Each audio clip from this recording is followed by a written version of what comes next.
जब भी हम विकास की बात करते हैं तो उसमें संस्कृति के विकास का तत्व बहुत क्षीण होता है, ज़्यादातर तो होता ही नहीं है। मुझे लगता है कि छत्तीसगढ़ को इस मामले में एक वैकल्पिक मॉडल बनना चाहिए। वो कैसे बने ये आसान बात नहीं है, लेकिन अगर आप में से कुछ को याद हो, मध्य प्रदेश में ये मॉडल बना था जहाँ कलाओं की स्वतंत्रता और स्वायत्तता का सम्मान था और राजनीति और नौकरशाही और प्रशासन को हस्तक्षेप करने से रोका गया था कि कलाओं के क्षेत्र में ये जो आधुनिकता और लोक और आदिवासी परंपराओं के बीच एक ऐतिहासिक किस्म का विभाजन कर दिया गया है, इसको छत्तीसगढ़ को तो कम से कम बिल्कुल ही असमाप्त कर देना चाहिए कि संस्कृति की जो संस्थाएं बने या बन रही हैं उनमें लोगों की और स्वयं प्रोफेशनल की भागीदारी बड़ी होनी चाहिए। ये शासन प्रशासन से संस्कृति नहीं बनती, संस्कृति लोग बनाते हैं, संस्कृति कलाकार बुद्धिजीवी लेखक बनाते हैं।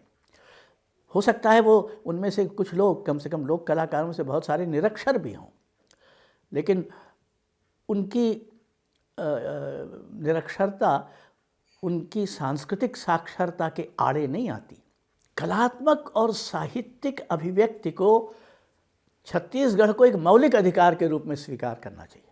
यानी हर कलाकार या लेखक को ये हक है कि वो जैसे चाहे अपने को व्यक्त करे। लोक कलाकारों और आदिवासी कलाकारों की जो कला संपदा है वो सामुदायिक है, लेकिन उस पर किसी का कॉपीराइट नहीं है।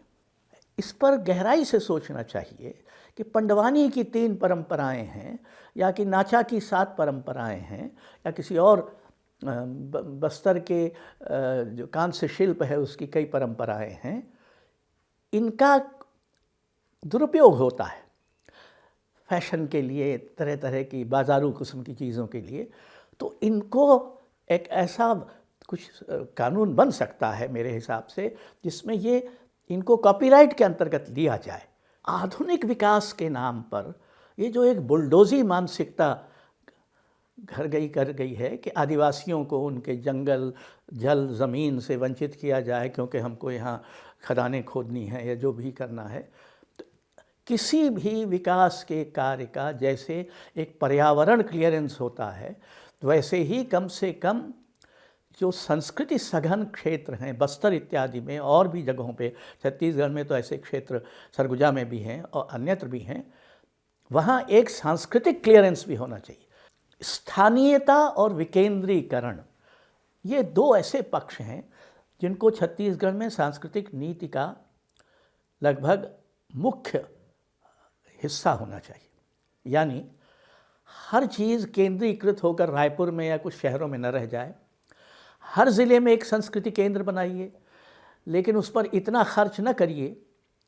स्थानीय वास्तु, स्थानीय सामग्री और स्थानीय जो शिल्प परंपरा है उसको ध्यान में रखकर एक संस्कृति केंद्र बनाइए।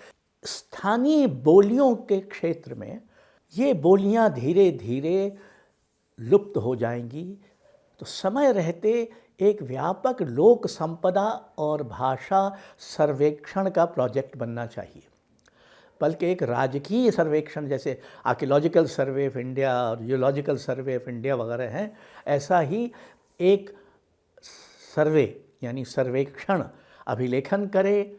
इन भाषाओं को जीवित रखने के लिए क्या प्रयत्न करना ज़रूरी है। लोक कलाओं में युवा लोग धीरे धीरे अब शहरों की ओर आकर्षित हो रहे हैं, तो ऐसी सुविधाएं सुलभ करानी चाहिए स्थानीय स्तर पर कि कुछ लोग इस परंपरा को, चाहे वो नाचने की हो, चाहे गाने की हो, चाहे कुछ और करने की हो, चित्र बनाने की हो, वो जारी रहे और युवा लोग उसमें आते रहें।